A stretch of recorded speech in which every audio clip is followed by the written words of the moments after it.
Hi, my name is Victoria Medina, and welcome to One Nation, One Mission, One Promise.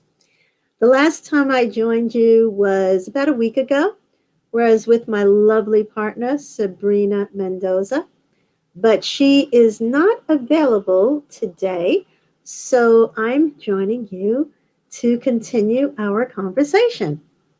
Now, I am the off Broadway writer, producer, and director of the show One Nation, One Mission, One Promise, which celebrates America's unique and diverse citizenship.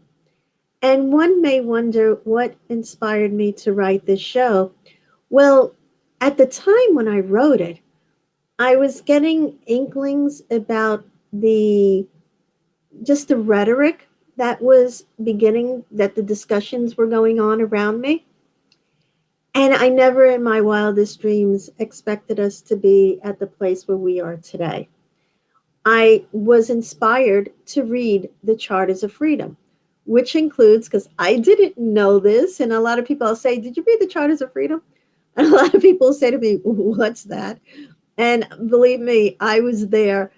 The Charters of Freedom are the Declaration of Independence, the Constitution, and the Bill of Rights.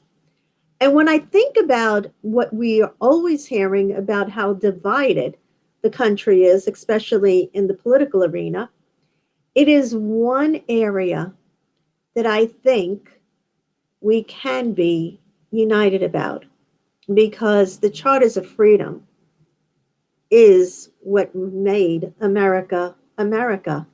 Now, I talk about having a positive and uplifting conversation about America. That's how I wish to approach where we are today. And it in no way undermines or criticizes any other conversation out there about America. I think there are a lot of platforms there where the discourse and the oh I would like to say many of the things that people are angry about, you'd have a right to be voiced and have a right to be discussed. I choose to come from a positive perspective because I also think this is an area that needs to be focused on as well. And so after I read the Charters of Freedom, I started really studying and delving into American history. And what I found is how far we have actually come as a country. I remember reading Arthur Miller's book, Time Bends, where he talks about how each generation thinks that the problems that they are having are new, and they're not. They're new for us, but there was a time when it was a lot worse in this country, and we didn't have the connection where I could speak to you here on a global platform, really, where at the time, up until what, I don't know, 20, 30 years ago, it was still with newspapers, television, radio, but there was a time when that didn't even exist. And yet, a lot of the problems that we know we have today were even a lot worse. And so I like to focus on how we have grown, because I believe when we focus on how we have grown, it gives us, we know that we can grow even further, that we can be further. So, what do I mean with how we have grown? Well, let's face it, there was a time, this always surprises me. And when I say this, I even just saying it blows me away. There was a time when women, so women, and we are half, if not more, of the global population, women were considered legally dead when they got married. So there was a time when I couldn't just, have a chat with you. And most women today across the world having chats online. No, if we think about some of the women's rights issues that are in other countries outside of America, it is it is it is heartbreaking. And so what I like to celebrate is how far we have come with women's rights and women's issues. Yes, there are challenges still going on. I'm not going to dispute that, and they need to be taken care of. But we have come a long way as women, and we are going to keep going. And with everything that has gone on over the past few years, with really honoring who we are and demanding the respect that we deserve, it is wonderful to see so many women in office, so many women's voices being heard and uplifted, women from all walks of life and all backgrounds. And that's another thing that I like to focus on with America. America has always been a multicultural, multi ethnic, multilinguistic country. I know that there are groups of people that like to say, oh, we've only been one group. Oh, we've only been one language. Oh, we've only been this, we've only been that. Not true. Not true. Not true.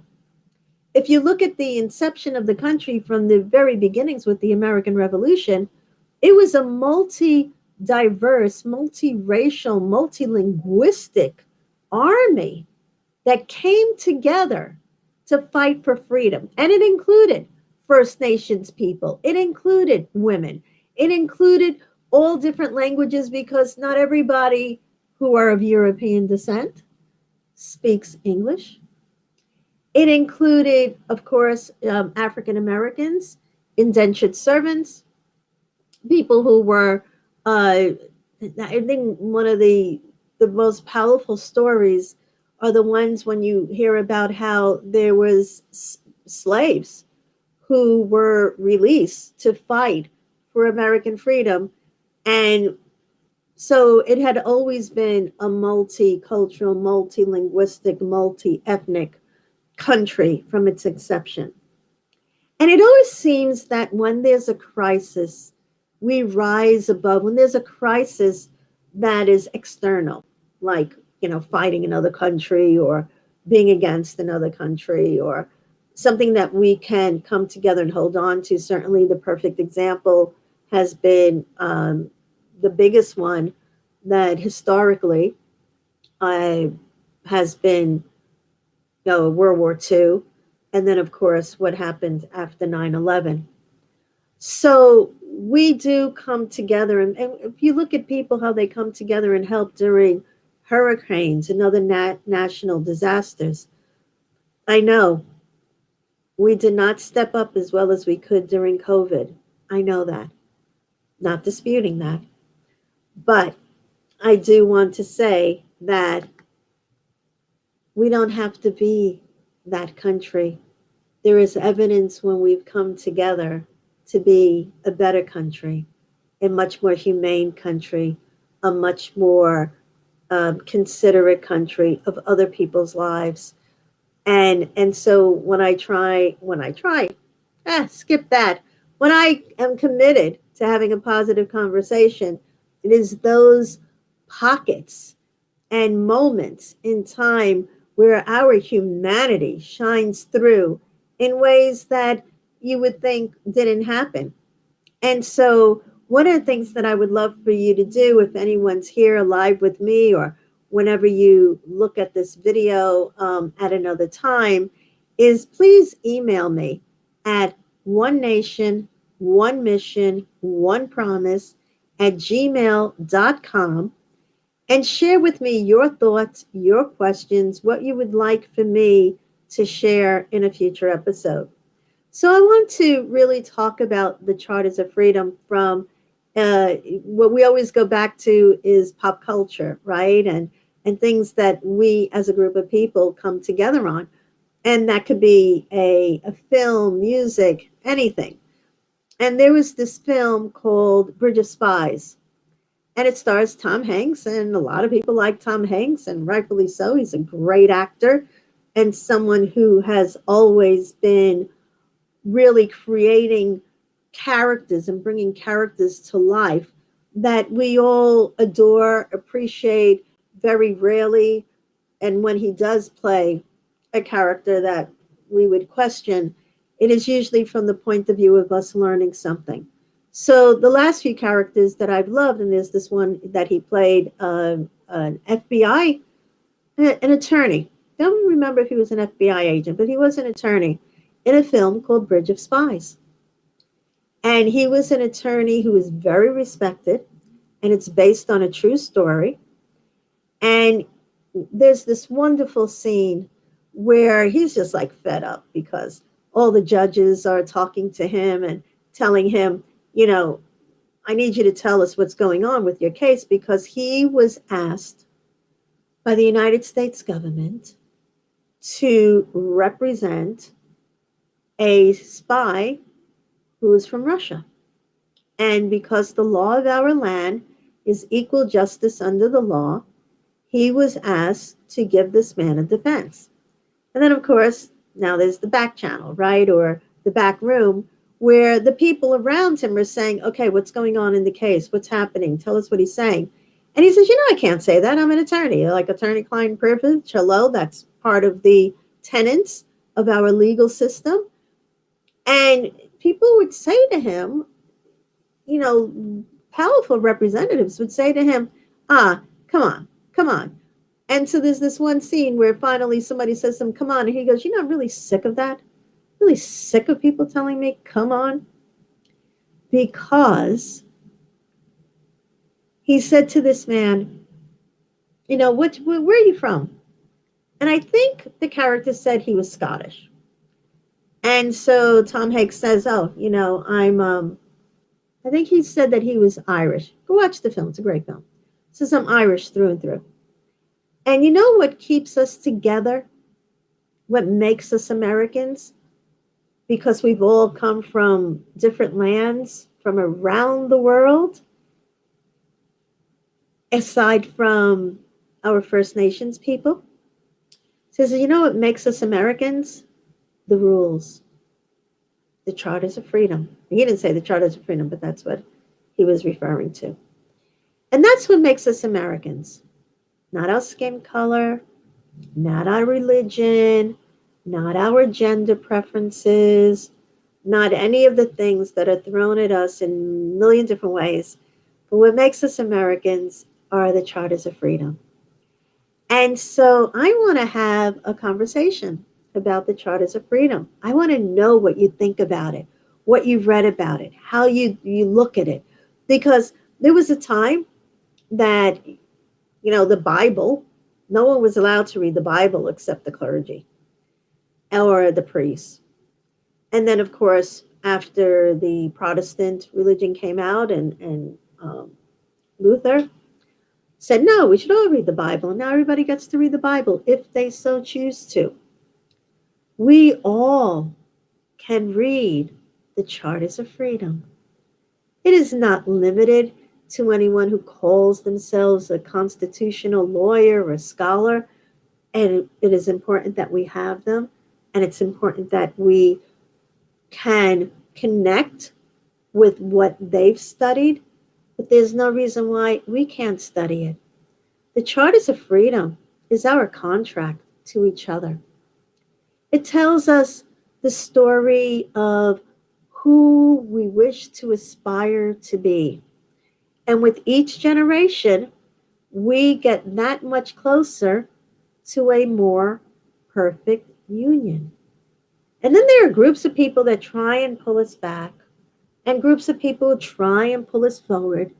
But it's all the Americans who believe in the Charters of Freedom that keep us moving along towards that great mission that not everybody from the past and even the present have lived up to.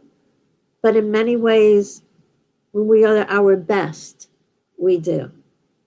So One Nation, One Mission, One Promise, as I said, began as an off-Broadway show. And we are in the process of moving it to, as my wonderful colleague coined the phrase, a safe screen near you, where we have taken the story of extraordinary people from all walks of life who have created, through their mission, a world that is better for us to live today. Then half the time we don't even know who these people are. People who have put their lives on the line for us to have the freedoms that we enjoy without a second thought. And that's why it's important for us to read the Charters of Freedom. And so, on this journey that I am as an artist, as the writer, producer, and director of the show, we moved it into an episodic series, and we're moving it into the final areas of post production. And of course, as most artists do today, we created a GoFundMe page, and I'm happy and grateful for our donations that we've already received, and we're thrilled and excited to have you come on board, join us, talk about this, expand the message. Let's get where we come together as the forefront of where we're going to be tomorrow. We think about the next generation and the next generation and the generation of after that. What we give to the generations to come after us is what we do with each other today. And that's what I love about the characters in One Nation, One Mission, One Promise. They were just like you and me, raising their voices, sharing their thoughts, coming together, and putting humanity and love for humanity and love for what is really important first and foremost. And that's really the essence of why I celebrate America's unique and diverse citizenship, because we are unique and we are diverse. And it's that diversity that has made us so incredible, so exceptional as a nation. And we can continue along that path. So I want to thank you for joining me today. And please email me, send me your questions. Please join me again. Now that I'm getting clear about a schedule, I'll be able to post this early so you'll be able to join us. Please go to the GoFundMe page, make a donation, read about it. Read about it, see what we're doing. Send me your questions, add to the conversation. All right. I really appreciate your time. Thank you so much for joining me today. And as I say all the time, we have one life. So let us capture the spirit of life with passion. Thank you, and I will see you again soon. Take care. Bye bye.